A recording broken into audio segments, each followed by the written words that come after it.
오늘은 지난주에 이어서 두 번째로 예수님이 보여주신 하나님 나라에 대해서 함께 나누려고 합니다. 오늘 본문의 내용은 오병이어의 기적의 내용입니다. 우리가 잘 알듯이 오병이어는 물고기 떡 5개, 물고기 2마리로 성인 남자 5,000명 이상이 먹고 배불기 먹고 남은 그것이 12바구니나 되었다라는 그런 내용입니다.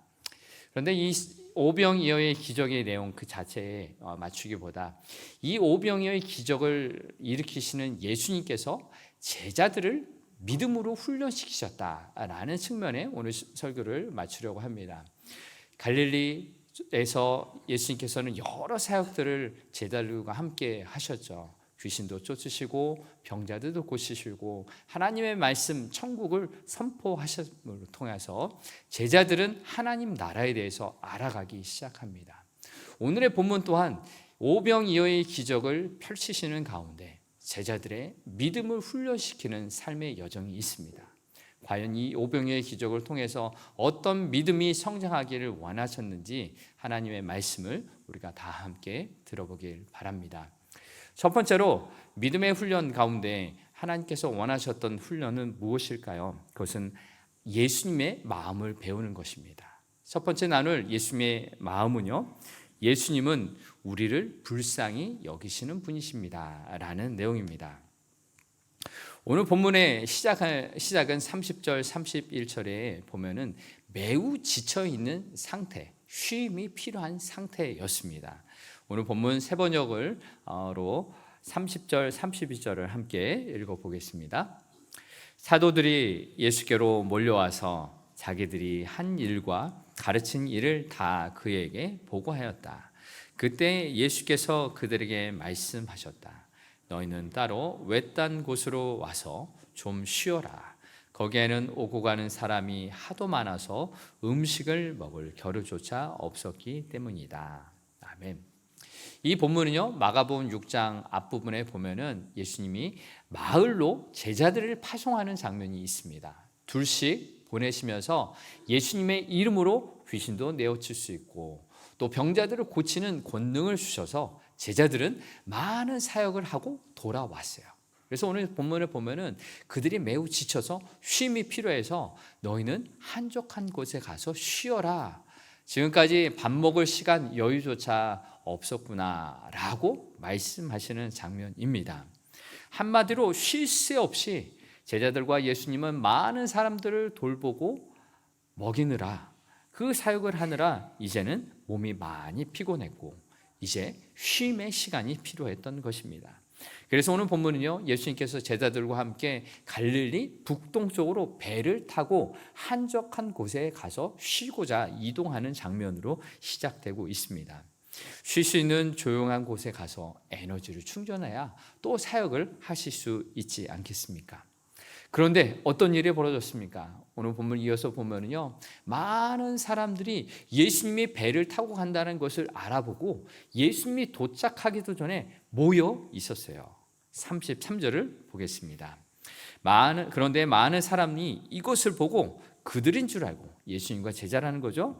여러 마을에서 발걸음을 재촉하여 그곳으로 함께 달려가서 예수님과 제자들보다 먼저 그곳에 이르렀다라는 거예요.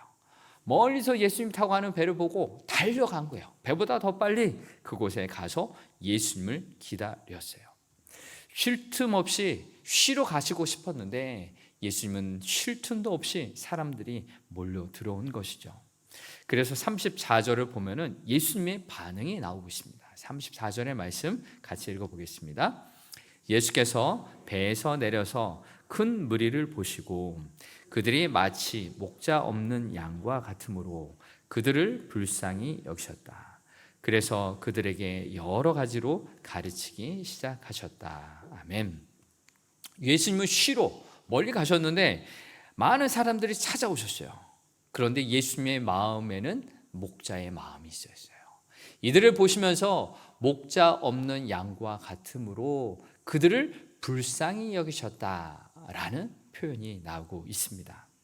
이 불쌍히 여기셨다라는 히브리어 헬라어에는요, 그냥 불쌍하네 이 정도로 말로 끝나는 것이 아니라요, 헬라어 스프링크 니조마이라는 단어에는요, 가슴속 깊은데 그리고 육체의 가장 깊은 이 내장에서 끓어오르는 사랑으로 불쌍히 여긴다라는 뜻이 담겨 있어요.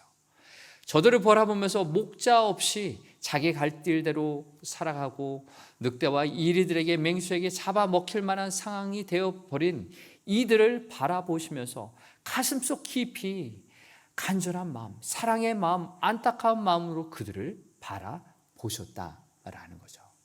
쉬고 싶은 그런 상황이었지만 그러나 그들을 바라보면서 애끓는 마음으로 그들을 바라보셨다라는 것입니다. 한국말로는 이런 비슷한 말이 있죠. 어떤 것이 있습니까? 애간장이 녹는다, 애간장이 탄다, 우리의 창자가 녹는다라는 거예요. 신방을 가보면은 자녀들 문제로, 배우자 문제로, 부모님 때문에 속앓이를 하시는 분들이 많이 있죠. 내 것으로 삼는 거예요. 내 부모, 자녀의 문제가 내 문제처럼 여겨져서 내 속이 다 시커멓게 다 들어간다라는 마음을 가지신 분들입니다. 바로 예수님 또한 이들의 문제가 나의 문제라고 생각하시면서 애끓는 마음으로 그들을 바라보셨던 것입니다. 그런데 방금 읽은 이 34절 하반절에 보면은 예수님의 행동이 이 불쌍히 여기서 어떻게 하셨는가를 우리는 주목해 봐야 합니다. 34절 하반절에 이런 말씀이 있습니다. 그들을 불쌍히 여기셨다. 그래서 그들에게 여러 가지로 가르치기 시작했다라는 것입니다. 이들의 상황이 어떠한 것을 잘 아시는 예수님이 하신 것은 무엇입니까? 여러 가지로 가르치셨다. 이 말은요, 하나님의 말씀을 먹이셨다라는 거예요. 늘 하듯이 천국 복음을 선포하시고 하나님의 말씀이 저들에게 필요하기에 그 말씀을 먹이셨다라는 것입니다. 하나님의 말씀은 생명의 말씀, 능력의 말씀이기에 죽어가는 저 영혼들에게 꼭 필요했던 것이죠. 그래서 다른 것이 아니라 하나님의 말씀으로 저들을 가르치셨다라는 것입니다. 사랑하는 성도 여러분, 우리들에게도 오늘 예수님은요, 우리의 상황을 아시기 때문에 오늘도 말씀해 주신 줄 믿습니다. 우리의 영혼에게 생명의 말씀 허락해 주셔서 생명의 말씀 붙들고 힘차게 살아가게 해 주실 줄 믿습니다.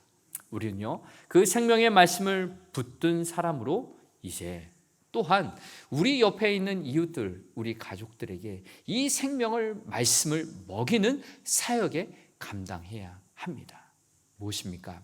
우리 사랑하는 가족들, 자녀들, 배우자를 위해서 내가 무엇을 할 것인가? 예수님의 마음으로 저들을 바라볼 때 목자 없이 헤매이는 우리의 인생 가운데 하나님의 말씀이 있다라는 거예요.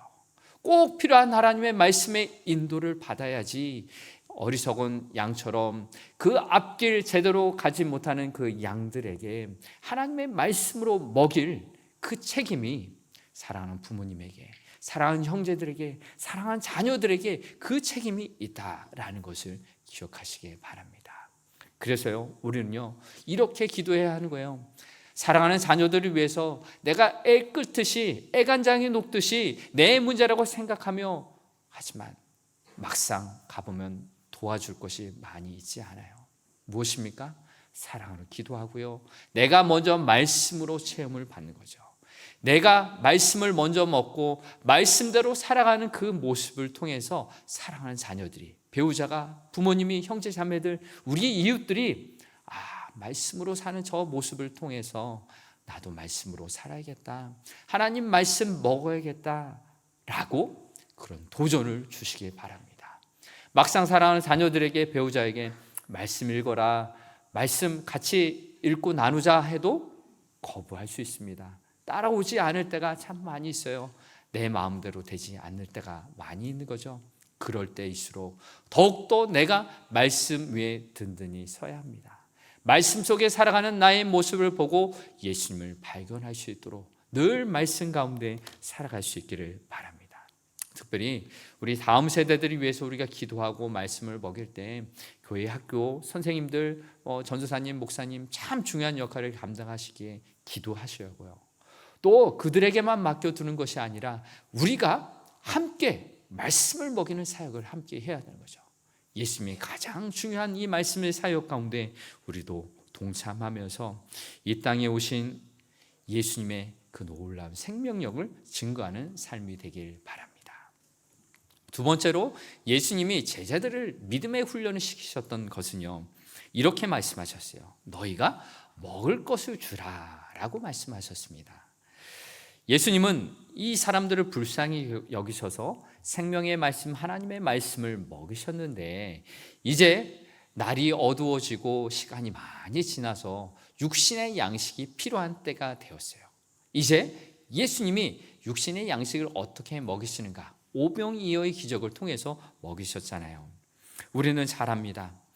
예수님이 감사 기도를 해서 오병이어가 많은 사람들이 먹고 남음이 되는 기적이 벌어졌다라는 것.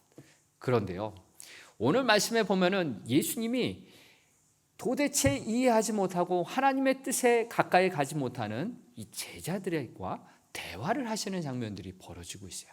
첫 번째 말씀하셨던 것이 너희가 먹을 것을 주라라는 말씀입니다. 사실 이 제자들에게는 예수님의 이 말이 황당하게 들렸을 거예요. 왜냐하면 이들에게 돈도 없었고요, 음식도 없었고, 어떤 저들에게 도움이 될 만한 전혀 능력이 없었기 때문입니다. 오늘 37절의 말씀을 다시 한번 보시면요, 예수님이 그들에게 이렇게 말씀하셨어요. 너희가 그들에게 먹을 것을 주어라. 그러자 제자들이 이렇게 대답합니다. 그러면 우리가 가서 빵 200데나리온 어치를 사다가 그들에게 먹이라는 말씀입니까? 우리는 그렇게 200데나리온 돈도 없어요. 어떻게 합니까? 라고 반문하는 제자들의 모습입니다. 200데나리온이란 노동자, 일하는 사람이 200일을 일할 만큼의 돈의 가치입니다. 그만큼 돈도 없고 빵도 없던데 어떻게 주님의 말씀에 순종할 수 있겠습니까? 도저히 감당할 수 없습니다 라고 말하고 있는 것입니다. 그래서 제자들은요, 이미 이전에 35절 36절에 이렇게 하면 좋겠습니다 라고 예수님께 먼저 제안을 했습니다. 35절 36절의 말씀 같이 읽어보겠습니다. 이 날이 이미 저물었으므로 제자들이 예수께 다가와서 말하였다. 여기는 빈들이고 날도 이미 저물었습니다. 이 사람들을 해쳐 제각기 먹을 것을 사 먹게 근방에 있는 농가나 마을로 보내시는 것이 좋겠습니다. 아멘. 제자들이 이 말이 어떻게 들립니까? 굉장히 상식적이고 합리적인 말로 들립니다. 우리들에게 먹일 능력이 없고 날도 저물었고요, 도대체 어떻게 할 수가 없으니 저들로 마을로 가게 하라는 거예요. 그래서 그들이 알아서 사 먹도록, 우리에게 능력이 없으니 이렇게 하는 것이 더 좋습니다 라고 이미 말을 했던 것입니다. 그런데 왜 예수님은 너희가 먹을 것을 주라 라고 왜 이렇게 말씀하셨을까요? 제자들은 도대체 이해할 수 없는 말을 하고 계시는 겁니다. 그런데 우리가 이런 질문을 던지면요, 예수님이 이 말씀을 하신 분명한 어떤 뜻이 있지 않을까 생각을 해볼 수 있습니다. 이 오병이어의 기적을 만드시는 이 과정 중에 제자들의 믿음을 훈련시키는 과정이 이 과정 속에 포함되어 있는 것이죠. 예수님에게는요, 제자들에게 돈이 얼마나 있느냐, 그들을 먹일 수 있는 능력이 얼마나 있느냐, 이것이 중요한 것이 아니었어요. 예수님에게 중요했던 것은요, 너희들 제자들아, 나의 마음을 가져라. 이 사람들을 바라볼 때 이 날이 저물어서 먹을 것이 없는 이 상황 속에서 그들을 그냥 알아서 먹게 하라 라고 말하는 것이 너무나 내 마음이 아프다, 내 마음을 아니라고 말씀하시는 것입니다. 제자들이 먼저 말했던 것, 사람들로 마을로 가서 알아서 사 먹게 하소서라고 말했던 것은요, 제자들이 자기의 문제로 여기지 않았어요. 이 문제는 그들의 문제니까 그들이 마을로 가서 알아서 사 먹게 해주세요 라고 그들의 문제로 선을 그었던 것이죠.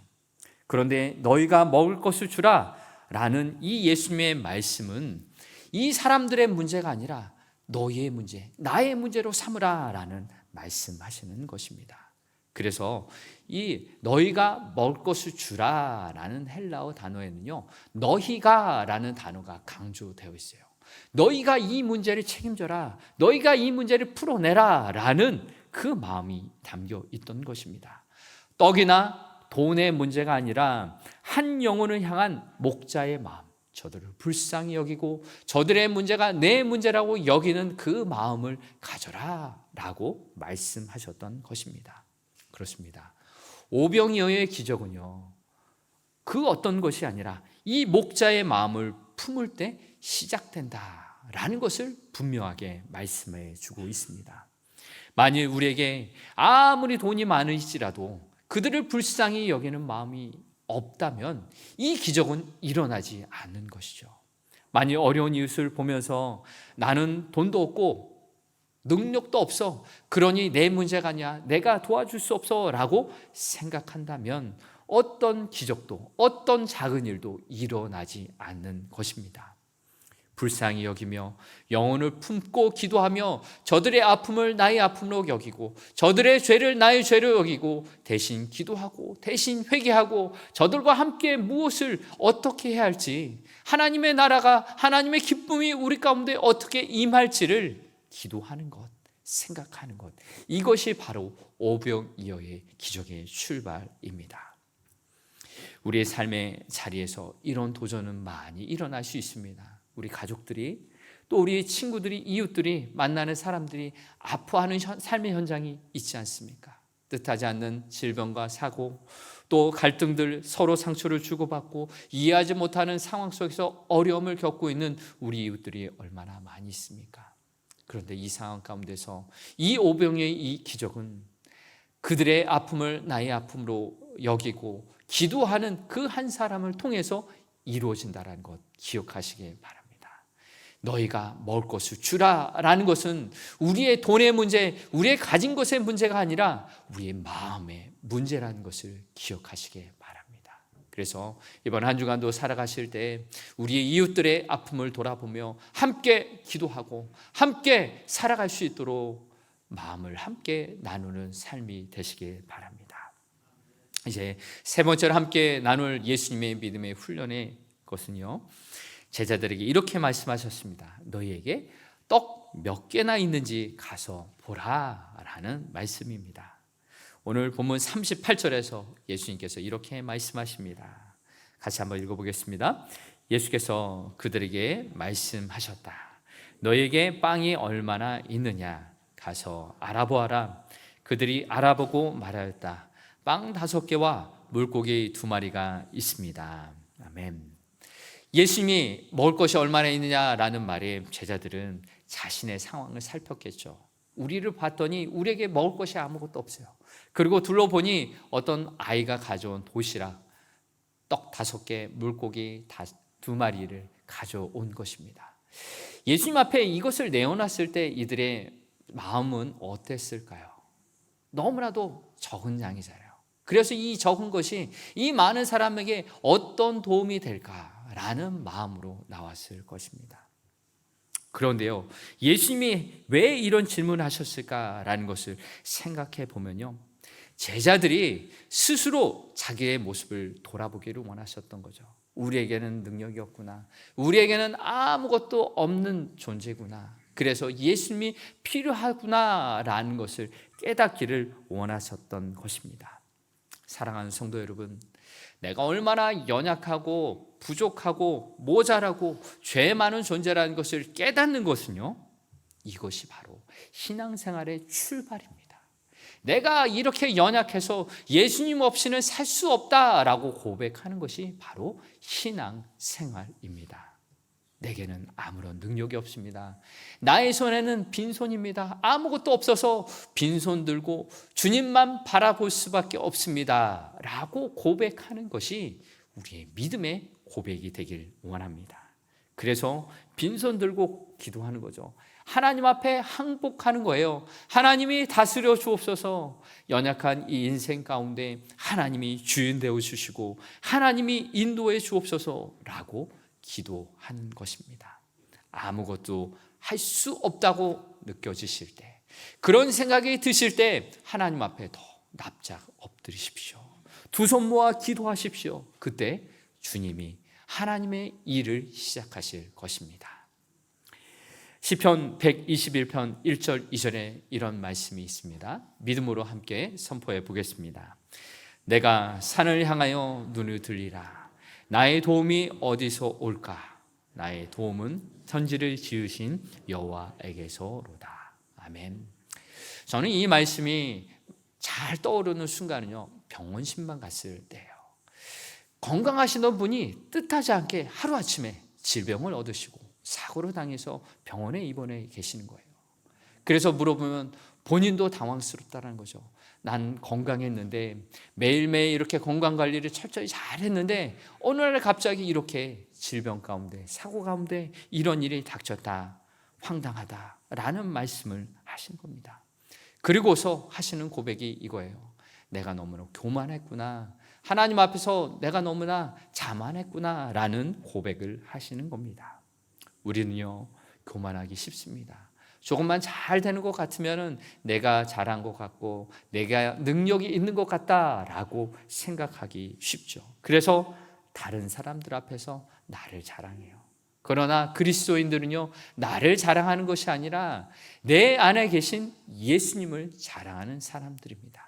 나는 약해서 부족해서 넘어지고 쓰러지고 죄의 유혹 가운데 빠지지만 내 안에 보배로우신 예수님이 살아계셔 라고 자랑하는 거죠.